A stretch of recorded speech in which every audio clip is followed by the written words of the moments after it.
Hello and welcome to VideoVortex. Today's is a special episode based around a particular genre known as Blaxploitation. Now this is something that evolved from exploitation cinema. Now in the 60s and 70s there were movie producers who worked on the independent circuit like Roger Corman's probably the most famous example, and William Castle as well, and they made exploitation pictures. By this we mean that they made films with particular exploitative nature. So a really interesting one is The Trip by Roger Corman, which is about LSD. Sometimes the films would feature excessive nudity, sex, violence or drug use to get people into the cinemas, particularly a younger audience.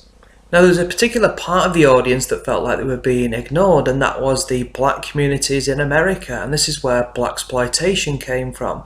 They felt that there were no real positive representations of black people in American cinema.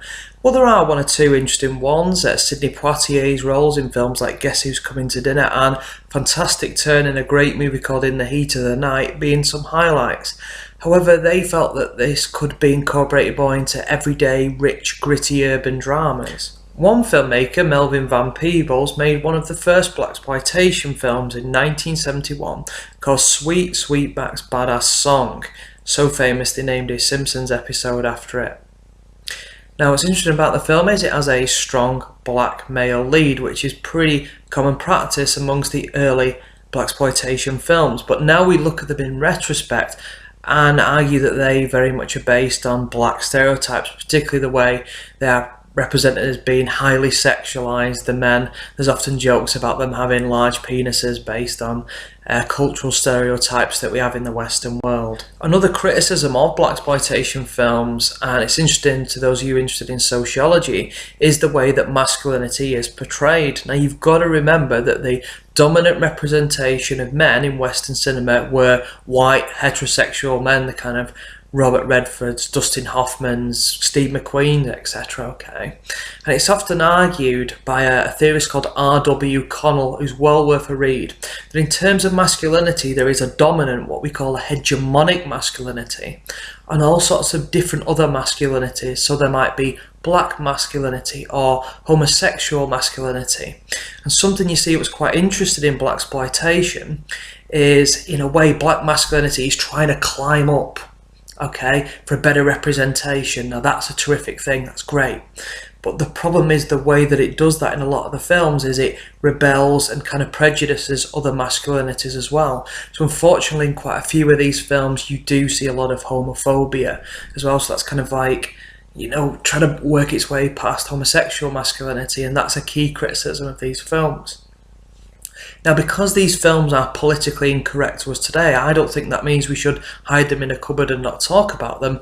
I think with films like this, and all films, we should consider them cultural artifacts. They tell you something about that society at a particular time. We can learn something from them. Now, the blaxploitation genre can be broken down into several different cycles. One of my personal favourites is the great empowered female leads. You get Pam Grier, who stars in Coffee and Foxy Brown, directed by the fantastic, as always, Jack Hill. In my opinion, his greatest film was probably Spider Baby, starring the fantastic Lon Chaney Jr. But Pam Grier is excellent in those two films. She had a really interesting career.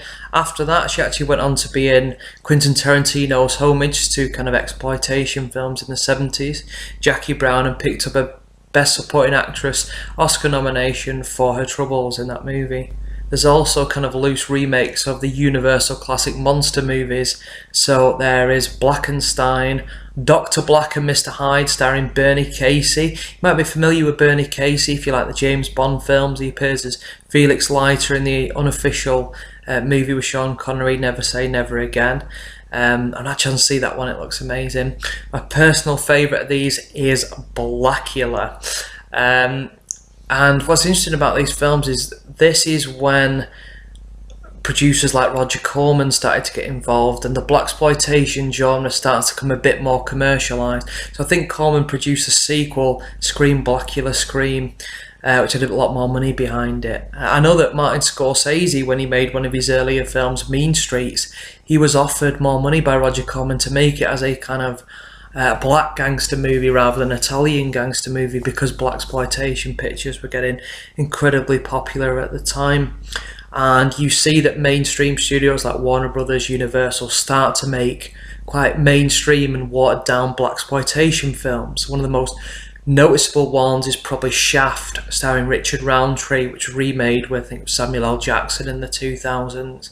And Isaac Hayes, who'd actually starred in a lot of the blaxploitation films, gave an Oscar-winning soundtrack in that movie. I'm sure you know the theme, and I'm certainly not going to sing it on here. One of the interesting films is Across 110th Street, the theme of which Quentin Tarantino borrowed, shall we say, for his film Jackie Brown, that opens his film.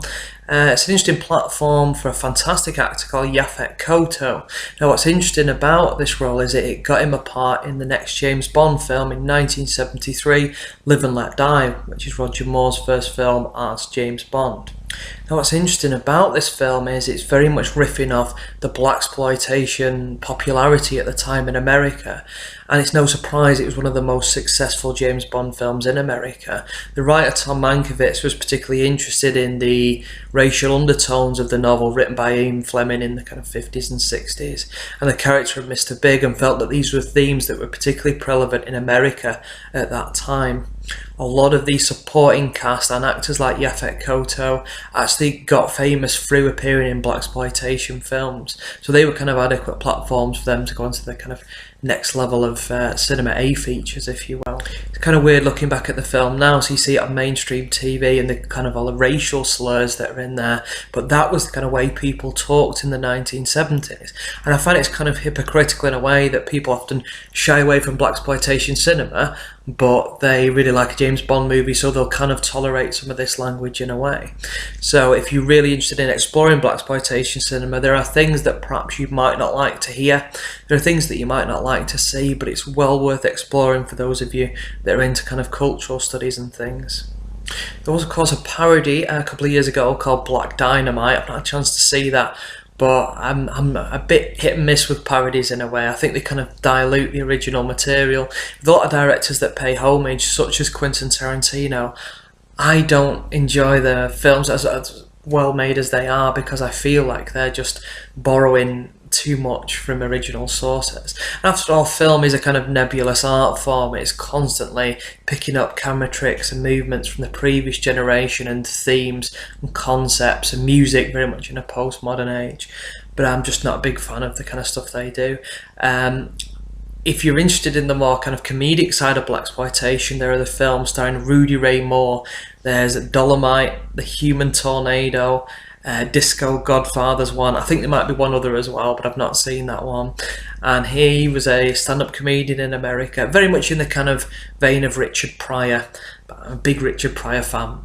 He's not quite as good, but there's some bits where he's kind of jive talking, which is just absolutely hilarious now. And he gets some really good one-liners in. That's not available in Region 2 at the moment, so I had to get them imported from America, and they cost a fortune, but they're quite worth checking out if you're interested in the genre. Some people have criticised blaxploitation, arguing that there's a lot of violence against women in them. I would argue that this is perhaps a feature of many of the films. However, I would argue that that's a feature of a lot of films in the kind of late 1960s and early 70s. It's before the kind of second wave of feminism really dug its claws into Hollywood, and thank God it did eventually. There were some really interesting role models in 70s cinema. You get Sigourney Weaver in Alien, the roles played by Diane Keaton, etc. in the Woody Allen films, and characters played by Jane Fonda in films like Coming Home, etc. and Clute. But I think blaxploitation was a real driving force for black women in particular, with roles by the likes of Pam Grier, really fascinating, and did a lot of things for women. If you're interested in exploring the blaxploitation genre, one of the best films to start on is actually Blackula. It's really good fun. It's about somebody who is bitten by Dracula, and they wake up hundreds of years later from their coffin. They're woke up by two interior designers who are looking over this property, and he goes out into the streets, this is Blackula, and starts to drink people's blood, and he ends up hanging around the discos in America, and you get some funky 70s music in there. There's a fantastic scene where he actually holds up a glass at the bar and he goes, "Make mine a Bloody Mary," and the number of times me and my friend Rick have said that in the local pub is untrue. So that's probably my favourite line from all the blaxploitation cinema. Thank you for watching this special edition of the Video Vortex. There are some other episodes currently in the works, some specials, such as top 5 underrated Hammer horror films, Amicus anthologies, etc. I think it's about time we did another horror again. So thank you very much for your support. Feel free to suggest any that you think might be worth covering. And if I do choose to do one that you've suggested, please give 50p to the British Heart Foundation. I'm not affiliated with them, but I support the excellent work they do. Thank you very much.